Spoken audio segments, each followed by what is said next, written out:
They scrambled over wooden planks as water rushed over their feet, desperate to escape death and destruction in the Russian bombardment of their homes.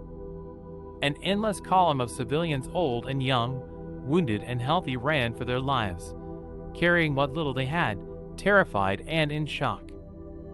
Yet even in the heat of battle, some found the presence of mind to help.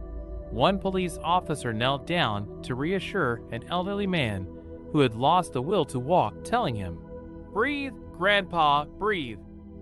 This is the reality of those living in Ukraine who have been the target of a so-called special military operation ordered by the Russian President Vladimir Putin in an attempt to take control of the region." As their homes are pounded by rockets, military vehicles named after destructive weather events such as tornado, hurricane, and hail, the citizens have held out against the odds, defiant and resilient against the onslaught, determined by no means to let the enemy win.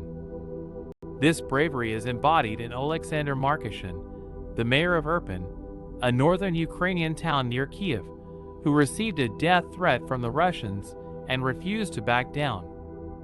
"I am surprised that these monsters still don't understand.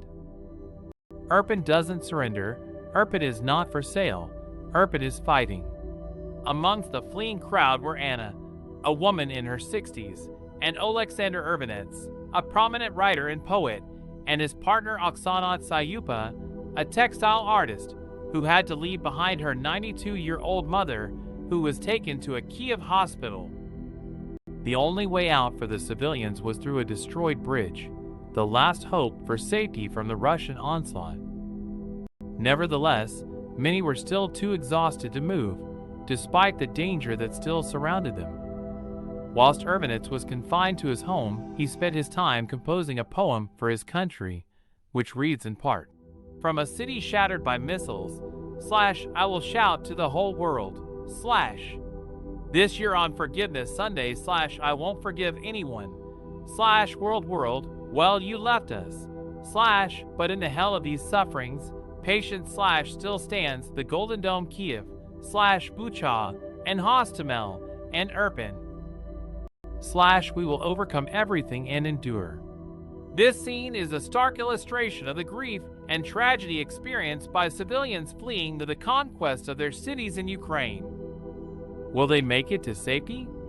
And can they truly ever feel safe so close to Kyiv when the Russian forces are poised to attack?